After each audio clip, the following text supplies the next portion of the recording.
Hi everybody, welcome back. Now today's video is not caravan related, instead it's a topic which is frequently asked of us. As you may have seen on our holidays away, we usually take away a zebra pot with a chili made up ready for our first night. We make it up ahead of the holiday so that we don't have to cook on our very first night. Now I get asked quite a lot from you guys, what is the recipe and what is our preferred way of cooking our chili? So I thought today what I'll do is I'll share with you our chili recipe, and let's start off by giving you a rundown of the ingredients. So to make our zebra chili, you're going to need 400 grams of minced beef, 2 large onions, 2 cloves of garlic crushed, 1 tin of chopped tomatoes, a tin of red kidney beans and a tin of baked beans. You're also going to need 1 teaspoon of hot chili powder, 2 teaspoons of smoked paprika, half a teaspoon of cumin seeds, 1 stock cube, 1 heaped teaspoon of Marmite and salt and pepper to finish. So that's all the ingredients that you need. Now there's a couple of points. This recipe will actually cook enough for 6 people, and what we do is we cook it up and then we divide it into 2, we freeze one half and we take the other half with us. It means that we've got then 2 meals out of 1 cooking session. Now the second point on this recipe is that you can easily adapt it to become a very yummy vegetarian meal. Angela and I have in fact replaced the mincemeat with lentils. We've also used a lot of mushrooms as a replacement, and you can use quorn as well if you like quorn. We did this when we were vegetarian a couple of years ago and it worked out really yummy. The kids really liked it. Now our recipe is incredibly kid friendly. We don't put a lot of spice into it. It's spicy enough so that you get the kick of the chili, etc. But we do use baked beans, which calms the whole thing down. The sugar in the baked beans, in fact, neutralizes a lot of the chili flavor. So you get bags of flavor, but not a lot of heat. So let's crack on and let's show you exactly how we make this chili today.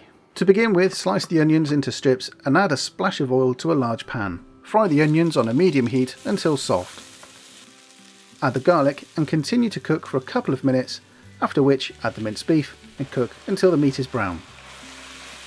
Now it's time to add the wet ingredients. Start by adding the tomatoes, the kidney beans and finally the baked beans. If you want to leave out the baked beans, you can use tomato puree as a great substitute.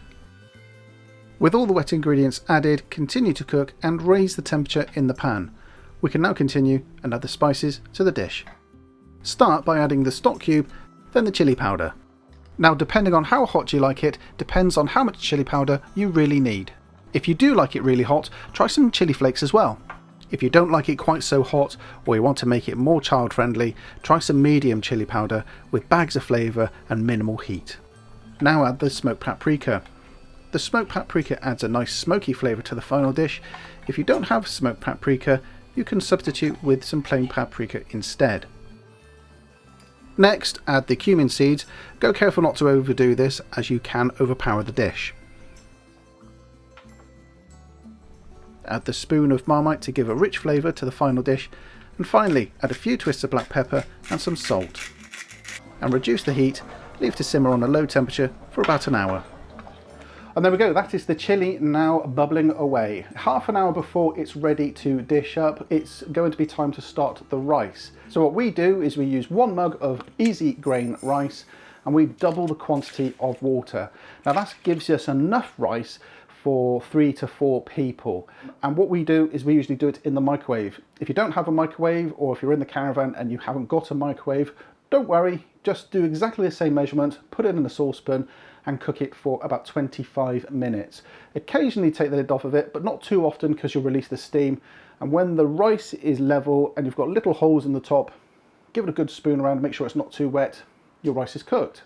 If you're doing it in the microwave, it's very easy. Stick it in the microwave, stick it on for 22 to 25 minutes, depending on your microwave power, and there you have perfect rice every time. Now, in addition to our chili and our rice, we also do one other dish, which I thought I would share with you right now. It's perfect as an appetizer, it's great as a starter, or if you're feeling very hungry, it's great to have as a side dish as well. And I call this one our Cheetah's Nachos. Here's what you're going to need to make this up.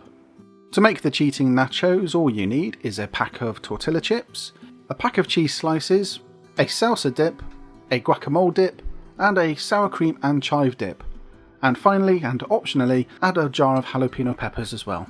Start with an oven-proof or microwave-proof dish and add a thin layer of the tortilla chips.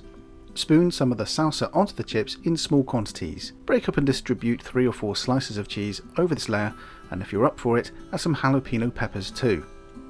Add another layer of chips and repeat the process until you have a pile of nachos. Top again with cheese, salsa and jalapenos.